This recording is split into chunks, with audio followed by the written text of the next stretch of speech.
pero habitualmente hay mayor daño cada nuevo ciclo de quimioterapia y mayor riesgo de complicaciones infecciosas. Tenemos que pensar también en eventos relacionados con ciertos medicamentos. No todos los medicamentos causan el mismo tipo de alteración. Por ejemplo, los esteroides predisponen más a infecciones por hongos como Pneumocystis jirovesi, o por ejemplo la rabinosidocitocina nos predispone más a infecciones por Streptococcus viridans. La mayoría de las infecciones del paciente neutropénico febril con cáncer van a ser a partir de la microbiota endógena, ¿sí? Ese concepto también es bien importante y eso nos mete en un dilema. ¿Cuándo vamos a decir que una infección es adquirida en la comunidad o cuándo vamos a decir que es asociada a los cuidados de la salud? Pues muy probablemente sea asociada a los cuidados de la salud si esa traslocación ocurrió en el hospital, pero si la traslocación ocurrió en casa, pues va a ser adquirida en la comunidad. Entonces, esto es todo un dilema porque el paciente no se va a contaminar ni del ambiente externo de la comunidad ni del ambiente externo de la zona hospitalaria, sino de su propia microbiota. Por supuesto, esta microbiota endógena va a ser muy diferente que la del paciente que no tiene cáncer, porque esta microbiota endógena está enriquecida durante los mismos procesos que han estado en el hospital, entonces va a ser portador de mucha microbiota del ambiente hospitalario, ¿sí? Y también pues van a haber patógenos adquiridos en medio hospitalario, pero también es muy difícil decir si este paciente ya está colonizado por gérmenes hospitalarios o se infectó por agentes del hospital, ¿sí? Las neoplasias hematológicas presentan infecciones aún sin quimioterapia, ¿sí? Por la inmunosupresión propia de la leucemia, por la inmunosupresión propia del linfoma, independientemente de que reciban o no reciban quimioterapia, ¿sí? Bueno, vamos a ver unos preceptos importantes en la neutropenia febril.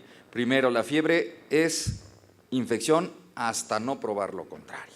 Es algo que nos reclaman mucho. Cuando no queremos dar antibiótico y vamos a pelearnos con uñas y dientes, cosa que es una muy mala costumbre del infectólogo, es que es actividad lúpica y le vamos a enseñar al reumatólogo lupus. No, eso es actividad del tumor y le estamos queriendo enseñar al oncólogo oncología, y eso pues es un error muy importante. Si el paciente tiene fiebre es que está infectado la mayoría de las veces y tenemos que tratar de demostrar que está infectado o que no esté infectado, pero no podemos ir al principio por una causa menos frecuente de fiebre que no sea la infección, ¿sí? Los microorganismos de baja virulencia pueden causar infección grave. En un paciente que no esté inmunosuprimido o en un paciente que no tiene cáncer o que no tiene alguna alteración microbiológica, estos agentes pueden causar una infección grave. Candida albicans es microbiota normal de la orofaringe. Candida albicans es microbiota normal de la piel. Candida albicans es microbiota normal del tracto digestivo. Si una persona sana la encuentran cándida en un coproparasitoscópico, es normal. Si le le hacen un cultivo de exudado faríngeo y hay Candida albicans, es normal. Si le toman de la piel, que sería muy tonto, también va a salir cándida y es microbiota normal. El problema es cuando hay disrupción de las mucosas y entra a territorios donde no hay. Si el amoníaco de la orina quema la piel y se rompe la continuidad, pues va a haber una dermatitis por pañal por cándida, ¿sí? Si hacemos un uso inadecuado de antibióticos y matamos los 50 estreptococos que no sean piógenes de la cavidad oral, pues va a haber cándida en la cavidad oral, ¿sí? Bueno,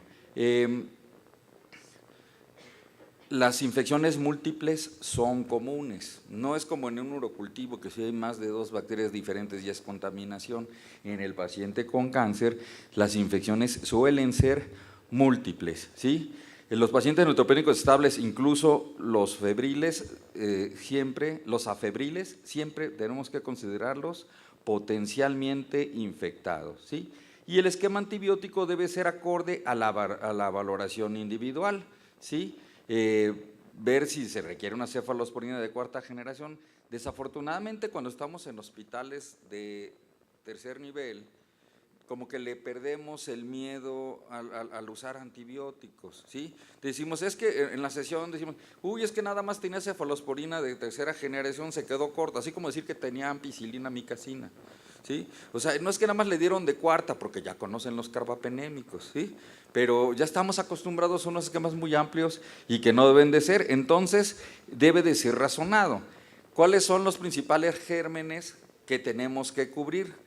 También una pregunta frecuente es que cocos gram positivos y bacilos gram negativos. Eso es como decir, pues son hombres y mujeres, pues todos son, o eres hombre o eres mujer, o eres coco gram positivo o eres bacilo gram negativo. Pero algo que sí tenemos que tomar en cuenta es que dentro de los cocos gram positivos tenemos que cubrir estafilococos meticilinos sensibles y que de los bacilos gram negativos debemos de cubrir no fermentadores como Pseudomonas aeruginosa. Bueno, entonces, dependiendo del tipo de neoplasia, vamos a tener diferentes tipos de alteraciones en la inmunidad. Por ejemplo, en leucemia aguda y en anemia plástica, pues las principales alteraciones van a ser neutropenia, alteración en la integridad de la mucosa de la piel, alteración de la inmunidad humoral y celular y trombocitopenia.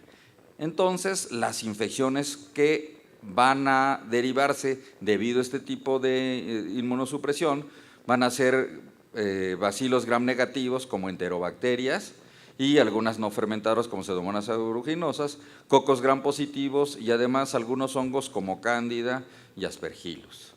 Cuando tenemos una leucemia crónica, un mieloma múltiple, lo que va a predominar es hipogamaglobulinemia. Entonces lo que vamos a esperar son organismos capsulados.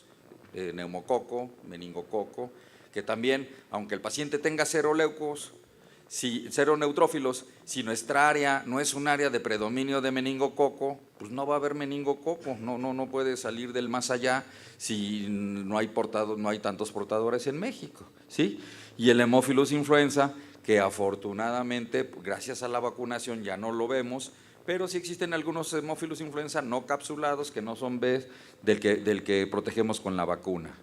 Cuando tenemos enfermedad de Hodgkin y no Hodgkin, va a haber alteración en la respuesta de los linfocitos T y secundariamente en una inmunidad humoral alterada. Aquí pues tenemos que pensar en Pneumocystis jirovesi, en criptococo, en listeria y en citomegalovirus.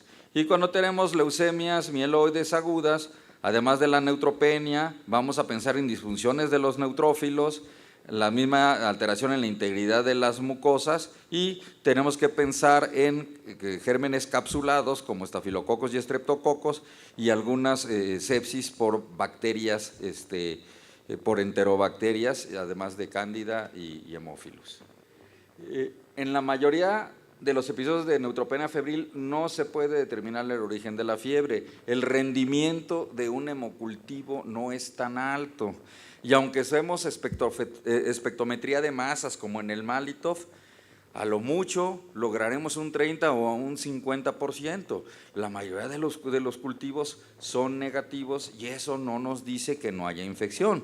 A diferencia de los estudios con PCR, de las muestras virales que tenemos 80, 90% de sensibilidad, el homocultivo, por más bien tomado que esté, no tiene el rendimiento suficiente como para que si tomo un hemocultivo y sale positivo es positivo y si lo tomo y sale negativo es negativo. No es así. Si sale negativo hay grandes posibilidades de que sí existe la infección, pero no la pude identificar, no pude aislar el agente patógeno, ¿sí? Y menos del 50% se documenta. Sin foco, todos tenemos 3 escenarios. Cuando no hay foco evidente, si solamente hay fiebre.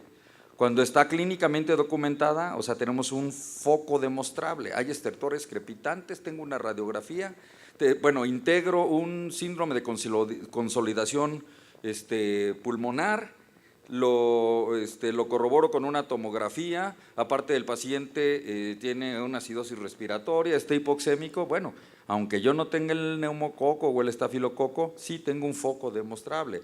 Tiene evacuaciones disminuidas de consistencia, hay moco y sangre en las evacuaciones, sí puedo saber que hay una diarrea invasora, aunque yo no tenga el foco demostrado. Y por último, las microbiológicamente demostradas, en las que identificamos un microorganismo responsable con o sin bacteremia.